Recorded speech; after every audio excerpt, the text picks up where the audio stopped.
So here's a wild question for you. Can just three developers and, some AI really replace a behemoth like VMware?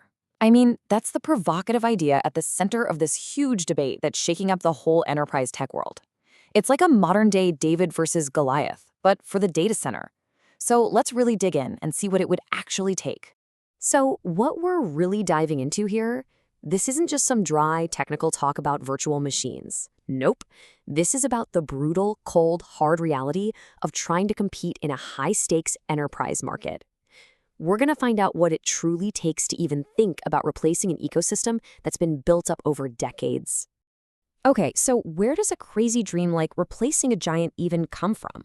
Well, it all starts with a problem that, let's be honest, every big company knows all too well. A huge, and I mean growing, bill. And that pain? Well, that's what creates this massive opening for anyone who can promise a way out. And what's the spark that lit this whole fire? Well, it's a potential five-fold, that's 5x, increase in how much companies have to spend. See, after Broadcom bought VMware, businesses are looking at some truly massive price hikes. For a big company, we're not talking about a simple headache. This is a multi-million-dollar crisis. And that kind of pain, that's what cracks the door wide open for competition. This really lays out the whole story, doesn't it? On one side, you've got the old giant, VMware. Super powerful, yeah, but also super complex, and now crazy expensive. And on the other side, you've got the dream of a startup. Something lean, affordable, with a slick, clean UI, promising all the good stuff from VMware's toolbox. I mean, on paper, it sounds like a no-brainer. But as you're about to see, the reality is a lot more complicated. All right, so let's say you've got this brilliant idea for a cheaper alternative. You're ready to go, but bam, you immediately smash into the first wall. And it's a big one, hardware. Look, if your amazing new software can't even run on the servers that big companies actually use, well, it's game over before you've even begun. This is reality check number one. I'm talking about companies like Dell, HPE, Lenovo, the big names. You can think of them as the gatekeepers of the data center. If you don't have their official stamp of approval on what's called a hardware compatibility list, your product is basically dead in the water for any serious customer. You're stuck in the world of home labs. Getting on that list, that's your ticket to the big leagues.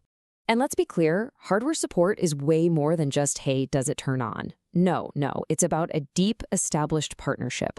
Big companies need to know, they have to know, that all the firmware, all the drivers, all the patches, everything is tested and validated to work together perfectly. Because when something inevitably breaks at 3 in the morning, they need one phone number to call, not a blame game between you and the server company. Nobody has time for that. There's this quote from the original discussion that's, honestly, it's kind of chilling. The list of operating systems that hardware makers officially support, it's not getting bigger. It's actually shrinking.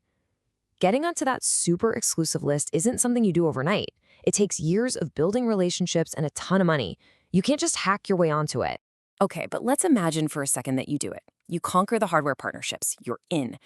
But you barely have time to celebrate before you slam face first into the next wall. And believe me, this one is even taller.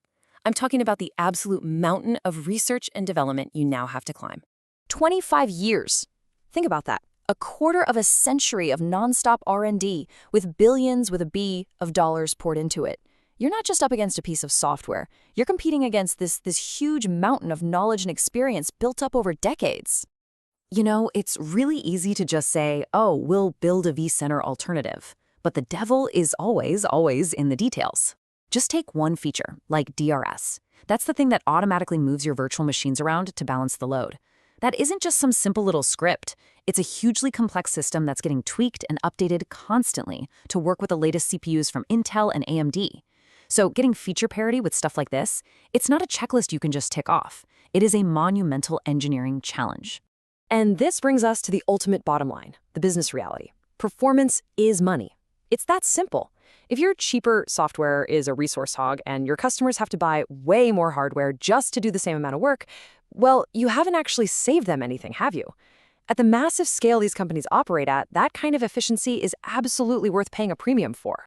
And that brings us right back to the heart of this whole debate, the three depths reality. Is it actually possible? Can a super tiny team, even with AI and all the latest tools, really truly pull this off? So this was the claim that just set the internet on fire. The idea was a reliable alternative built by just 3 developers in somewhere between 6 months and a year and a half. For a lot of engineers who've been in the trenches for years, this didn't just sound optimistic. It sounded like pure fantasy.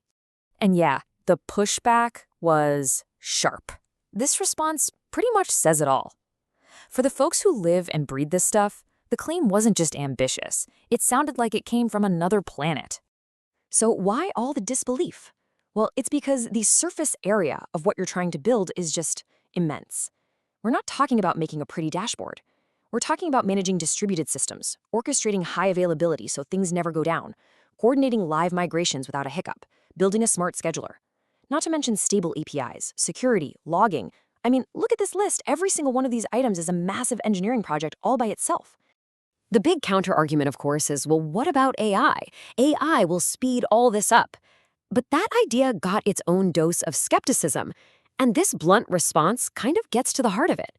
AI is amazing, for sure. It's great for writing some boilerplate code. But what it can't do is magically invent decades of deep, kernel-level systems engineering expertise out of thin air.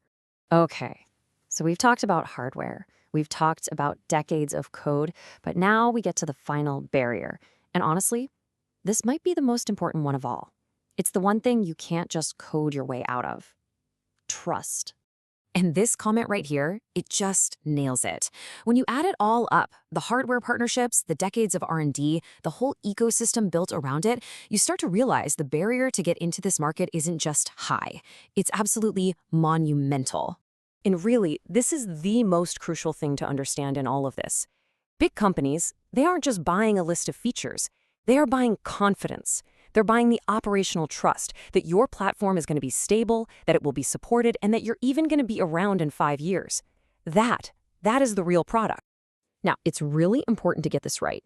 All this skepticism, it's not about telling people not to dream big or not to try. It's not about crushing ambition. It's a call for respecting just how deep this challenge is.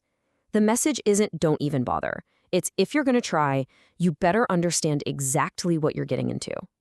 So, I'll leave you with this final thought to chew on.